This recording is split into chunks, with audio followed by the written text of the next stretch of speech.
Dios les bendiga. Bienvenidos a nuestra plataforma Extensión Ministerios Filadelfia, llegando hasta donde Dios nos lleve. En esta ocasión vamos a meditar un poco en el capítulo 8 de la carta a los romanos. He tenido dos prédicas de este capítulo, comenzando con el tema de la esperanza a mitad de capítulo. La semana pasada diserté un poquito acerca del principio del capítulo. Ahora vamos a meditar un poco de los versículos 10 al 17. El tema es hijos por adopción. Bueno, sabemos que en tiempo del apóstol Pablo, el ser ciudadano romano era un privilegio grande. Pablo era ciudadano por nacimiento, aunque era de sangre y fe judía, era ciudadano romano. Vemos en el libro de los Hechos algunas ventajas que esto le trajo. Algunos también por el libro de los Hechos nos damos cuenta pagaban gran cantidad de dinero para tener la ciudadanía. También había muchos esclavos. Había diversos tipos de personas dentro del imperio. Bueno, Pablo por eso utiliza la figura de hijos por adopción en este pasaje. Lo podemos entender más claramente viendo el contexto social del imperio romano y las circunstancias en que el pueblo de Dios vivió. Bueno, dice el versículo 10 de Romanos 8. Pero si Cristo está en vosotros, el cuerpo en verdad está muerto a causa del pecado, mas el espíritu vive a causa de la justicia. Y si el espíritu de aquel que levantó de los muertos a Jesús mora en vosotros, el que levantó de los muertos a Cristo Jesús, vivificará también vuestros cuerpos mortales por su espíritu que mora en vosotros. Pablo está hablando a cristianos. Él dice, pero si Cristo está en vosotros. Bueno, este sí no es un sí circunstancial. No está diciéndoles, bueno, si vive, sucede esto, y si no vive, sucede lo otro. Porque está hablando a personas en los cuales vive Cristo. Es como una realidad que ya es. Y es como si Pablo dijera, debido a que Cristo está en vosotros, aunque el cuerpo está muerto por el pecado, que aún llega a estar presente en nosotros como cristianos, nuestro espíritu está vivo gracias al Espíritu de Dios que mora en nosotros por Jesucristo. Dado que al estar Cristo en nosotros también está el Espíritu Santo, este Espíritu Santo que resucitó a Jesucristo, a nosotros va a vivificarnos. Bueno, Pablo no repite la palabra resucitar, pero al decir vivificar a nuestros cuerpos mortales se refiere a eso. Está comparando, Cristo resucitó por el poder del Espíritu Santo. Nosotros al morir vamos a ser vivificados. O sea, está hablando de lo que sería un nuevo cuerpo o resurrección de los muertos. En este pasaje, como en muchos otros, Pablo no habla no usa la palabra Trinidad. Sin embargo, habla de la obra maravillosa de Jesucristo. Habla de lo que hace Dios por el poder del Espíritu Santo. Dice el versículo 12, así que deudores somos no a la carne, para que vivamos conforme a la carne. Eso de deudores es lo que el Espíritu Santo ha hecho en nosotros. La carne no nos trajo ningún beneficio. La carne nos lleva al pecado, según veíamos en el capítulo 7. En el principio del capítulo 8 dice, no obstante, si vivimos conforme al Espíritu, no hay condenación. Bueno, pero es el hecho de que la carne se opone al Espíritu para que no hagamos lo que quisiéramos en nuestro ser interior. Bueno, ya ha dicho Pablo que no hay condenación si andamos en el Espíritu. Aquí lo que dice es que, dadas estas circunstancias, pues no somos de ninguna manera deudores a la carne, porque hemos de vivir conforme a la carne. Tenemos un compromiso con Dios, porque vivimos por el Espíritu. Muy bien, porque si vivís conforme a la carne moriréis. Dice el versículo 13, mas si por el Espíritu hacéis morir las obras de la carne, viviréis. Pablo ha dicho varias veces, vivir en la carne por la carne es morir. Vivir por el Espíritu es vivir. Pero aquí agrega un hecho maravilloso. Dice, si por el Espíritu hacéis morir las obras de la carne. Dice a nosotros como creyentes, algo que puede pasar o que bien no puede suceder. Porque muchos cristianos viven muy pobremente. Hay algunos hablan de cristianos carnales. Hay personas que opinan, no existe el cristiano carnal, el cristiano es espiritual. Si es carnal es que no es cristiano, porque el Espíritu Santo está en nosotros. Bueno, pero el hecho es que pudiéramos ser cristianos flojos, un poco confiados en sí mismos. Pudiéramos ser un poco descuidados, apáticos. Por eso la palabra de Dios nos exhorta vez tras vez. Y Pablo lo repite, a vivir según el Espíritu, a ser guiado por el Espíritu Santo. Y aquí lo que nos dice es que si por el Espíritu hacemos morir las obras de la carne. Eso es algo maravilloso porque se refiere a algo que debemos, que podemos y debemos hacer. Hacer morir las obras de la carne. La carne ahí está presente, como está el Espíritu en nosotros, y hay lucha. El Espíritu quita el poder de la carne sobre nosotros, de manera que nosotros podemos vencer los apetitos de la carne cuando son pecaminosos. Podemos hacer morir las obras de la carne, es decir, lo que ya estaba acostumbrado en nuestra vida, en nuestro ser, podemos hacer morir lo que es negativo, lo que es contrario al Espíritu. Bueno, mientras tengamos carne, vamos a tener posibilidad, probabilidad, riesgo de pecar. Pero podemos hacer morir las obras de la carne. Los psicólogos cognitivos hablan de que la conducta se aprende. Y es más fácil hacer algo que se ha hecho muchas veces. Por lo general, lo que hacemos es lo que nos agrada, lo que nos gusta, lo que ha sido reforzado positivamente en nuestra historial de conducta. Si se refuerza positivamente algo, lo más seguro es que se repita esa conducta. De esta manera hay conductas que a veces son negativas. Por ejemplo, las adicciones. Hay personas que son adictos a alguna sustancia, alcohol o algún otro tipo de droga. Y bueno, se disfruta la carne, se disfruta lo que se ingiere, lo que se toma. Pero con el tiempo hay veces que la persona, dándose cuenta de los efectos negativos, quiere dejar aquello y no puede.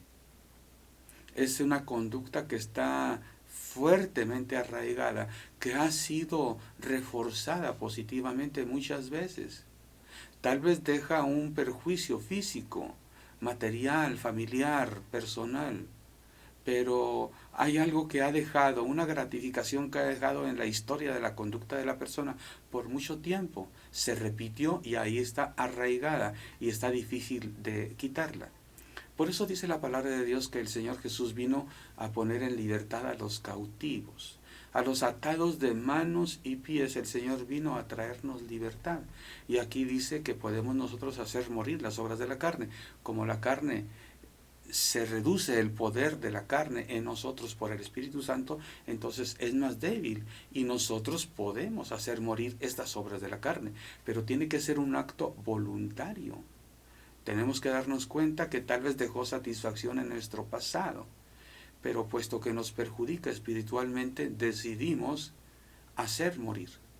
Bueno, la mera verdad puede ser que en ocasiones cueste trabajo.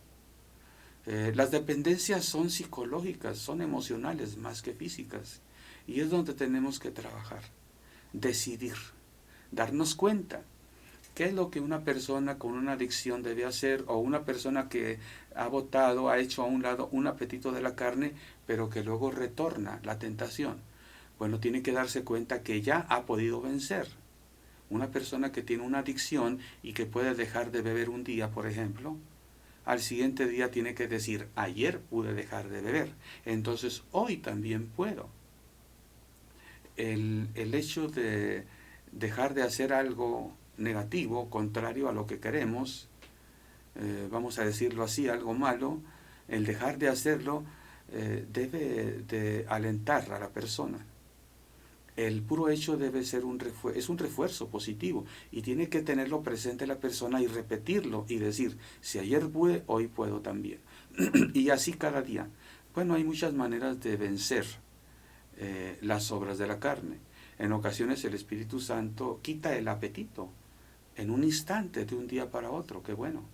Cuando no es así, nosotros tenemos que voluntariamente ejercer nuestra acción, nuestro libre albedrío, aprovechar que el Espíritu Santo le quita el poder del pecado sobre nosotros. Tenemos que ser conscientes de ello. Muchas veces las personas cuando viene la tentación se atormentan y dicen, yo pensé que ya no iba a volver. Bueno, puede volver la tentación, pero no tienes por qué caer, porque el Espíritu Santo te da poder para vencer. El Espíritu Santo obra de muchas maneras. Dice el versículo 14, porque los que son guiados por el Espíritu de Dios, estos son hijos de Dios. Pudiéramos decirlo de otra manera. Los hijos de Dios tenemos el Espíritu Santo y el Espíritu Santo quiere guiarnos. Dice el versículo 15, pues no habéis recibido el espíritu de esclavitud para estar otra vez en temor, sino que habéis recibido el espíritu de adopción, por el cual clamamos, Abba, Padre. Bueno, cuando recibimos el Espíritu Santo entramos en una nueva relación de fraternidad con Dios. Por eso Jesucristo enseñó a orar a sus discípulos, Padre nuestro. Ahora el Dios lejano, que aún más lejano por nuestro pecado, ahora es nuestro Padre y podemos dirigirnos a Él. Jesucristo dijo, yo soy el camino, la verdad y la vida. Nadie viene al Padre sino por mí. Ahí está el secreto.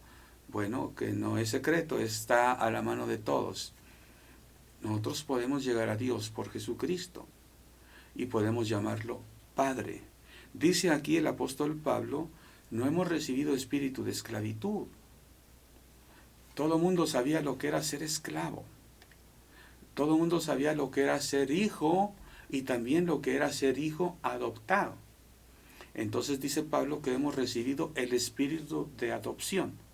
Gracias a este espíritu de adopción que es el Espíritu Santo, que nos hermana a Jesús, nos hermana a la iglesia y nos da una nueva relación con el Padre en los cielos. Gracias a ese espíritu de adopción podemos clamar Abba, Padre. Es curiosa esta expresión. Bueno, en la Biblia es algo común repetir una palabra o una oración, una frase. Por ejemplo, el Salmo 91, en los primeros 2 versículos, usa 4 palabras para referirse a Dios. Altísimo, Todopoderoso, Dios, Jehová. Recordemos cuando Jesús aparece a sus discípulos estando presente Tomás, el cual no creía que Jesús había resucitado. Jesús le dice, Tomás, mira, ven, pon tu dedo en mis manos, mete tu mano en mi costado.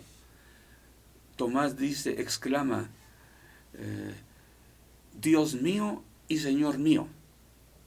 Bueno, vemos esta repetición, bueno, no es lo mismo Dios que Señor, pero se refiere a Jesús usando la palabra Señor, que ya había usado antes, y ahora usa la palabra Dios también. De esta manera encontramos la expresión Abba Padre. Se refieren a lo mismo, pero tiene un cariz un tanto diferente uno del otro. Pater en griego es padre, y Abba en arameo es Padre también, o más exactamente, Padre mío, mi Padre, o papá. ¿Por qué Pablo usa las dos? Usa las dos expresiones, y en la traducción, en español, la Reina Valera dice, Abba Padre. No traduce la palabra Abba. Pudiera traducir la palabra y podría decir, mi papá, Padre, o papá, Padre, o papi, Padre, pero los traductores prefieren dejarla así. La ventaja de que una palabra de otro idioma aparezca en una traducción tal cual, es decir, que no se traduzca, es de que nos obliga a indagar qué quiere decir esa palabra. De esta manera vemos que Abba Padre es una expresión cálida para referirnos a nuestro progenitor, papá. No es lo mismo decir papá que padre. No es lo mismo referirse a decir mi papá que mi padre, o decirle papi. Esa es la expresión Abba, que en arameo se respeta en la traducción en el español y que usa el apóstol Pablo. ¿Qué quiere decir esto? Llamamos a Dios por el espíritu de adopción papá. Llamamos papá al Padre. Los discípulos de Jesús, y así enseñaron la oración del Padre Nuestro, hacían que el cristiano pudiera decir Padre para referirse a Dios. Padre Nuestro, que estás en los cielos. Bueno, la cuestión es que a este Padre le podemos decir papá. Llamamos, dice Pablo, Abba Padre. Llamamos papá al Padre. Qué maravilloso. Somos adoptados por Dios, al grado que podemos llamar papá o papi. En una adopción, en tiempo de Jesús, entre los romanos, cuando había una adopción, el que adoptaba recibía el poder, la gracia, la prerrogativa de pater familia. El pater familia era un poder sobre toda la familia, sobre los hijos, poder y autoridad para decidir sobre su propia vida, aún sobre su muerte. Esto era el poder de pater familia, y eso recibía cuando alguien adoptaba, por ejemplo, a un esclavo como hijo. Pero en cambio el adoptado recibía los privilegios de hijo, al grado de que podía heredar. Cuando menos un emperador romano heredó la prerrogativa de ser emperador a un hijo adoptivo. Y bueno, nosotros, ¿qué recibimos al ser hijos adoptivos? Somos herederos y somos coherederos. Un hijo adoptivo podía heredar como heredaba un hijo natural. Recibía los mismos privilegios y prerrogativas. Es por eso que Pablo continúa diciendo, después de decir que somos adoptados, dice que el Espíritu mismo da testimonio a nuestro espíritu. Es decir, el Espíritu Santo habla a nuestro espíritu y dice, tú eres hijo. Nos da esa confianza. La guía del Espíritu Santo es así. Tenemos que aprender a oír la voz del Espíritu Santo. El Espíritu mismo da testimonio a nuestro espíritu de que somos hijos de Dios. No, el cristiano no cree que es hijo de Dios porque lee un dogma, una doctrina, una página, porque alguien le dice algo. Eso es importante, pero es el Espíritu el que da testimonio a nuestro espíritu de que somos hijos de Dios. Esa es la obra del Espíritu Santo, de las muchas que hace en nosotros. Muchos cristianos piensan en el Espíritu Santo solo para pensar en dones. La obra del Espíritu Santo es mucho más que eso. El Espíritu Santo es nuestra compañía para guiarnos. Para eso vino. Por eso el Espíritu Santo es paracleto. Está a nuestro lado y nos guía. Está a nuestro lado y nos dice, tú eres hijo de Dios. Tú eres heredero de Dios. Tú eres coheredero con los santos. Y si hijos, somos herederos. Herederos de Dios y coherederos con Cristo, si es que padecemos juntamente con Él, para que juntamente con Él seamos glorificados. Bueno, el apóstol Pablo dice aquí de pasadita que tenemos que vivir como cristianos, así como Cristo vivió, incluyendo a veces el padecimiento. Jesucristo dijo, en el mundo tendréis aflicción, pero confiad, yo he vencido. Somos hijos de Dios. Nuestro Padre permite a veces que nos ocurran cosas negativas, pero Él nos protege y el Espíritu Santo nos recuerda del amor de Dios. Nos guía para que hagamos lo correcto. ¡Qué maravilloso! Tenemos problemas para que aprendamos a resolver problemas. Tenemos dificultades para que aprendamos a, no obstante, ir adelante. En fin, el Espíritu Santo hace que nos demos cuenta que somos hijos de Dios. Y si hijos, herederos. Dice la carta a los Efesios, Permítanme, Efesios capítulo 1, versículo 18. Pablo ora diciendo: yo oro para que ustedes sepan que Dios alumbre los ojos de vuestro entendimiento, para que sepáis cuál es la esperanza a que Él os ha llamado, y cuáles las riquezas de la gloria de su herencia en los santos.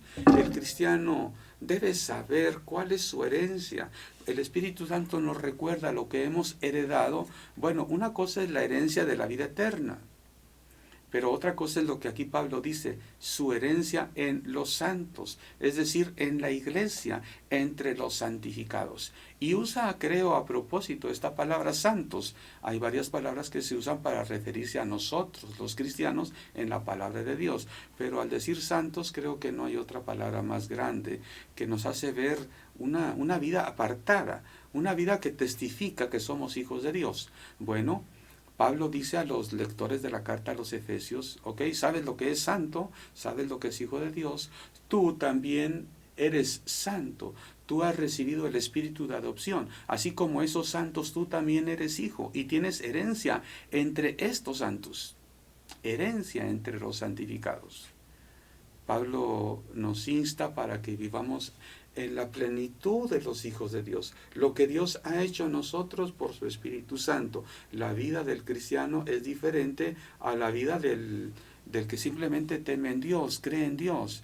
Cuando conocemos a Dios a través de Jesucristo, bueno, recibimos el Espíritu Santo y entramos a otra forma de vida. Por eso Pablo, volvamos al versículo 1 del capítulo 8. Ninguna condenación hay para los que no andan conforme a la carne, sino conforme al Espíritu. Bueno, hemos estudiado la adopción y otras cosas. Vamos a meditar en otra ocasión de este mismo capítulo 8 a los Romanos, que está lleno de contenido. Dijimos, es el parteaguas, divide la vida del temeroso de Dios antes de Cristo, después de Cristo. Bueno, en lo que es la experiencia, no en la historia, antes de conocer a Cristo o antes de saber de Dios y después de conocer a Dios a través de Jesucristo, gracias a la obra del Espíritu Santo. Dios te bendiga.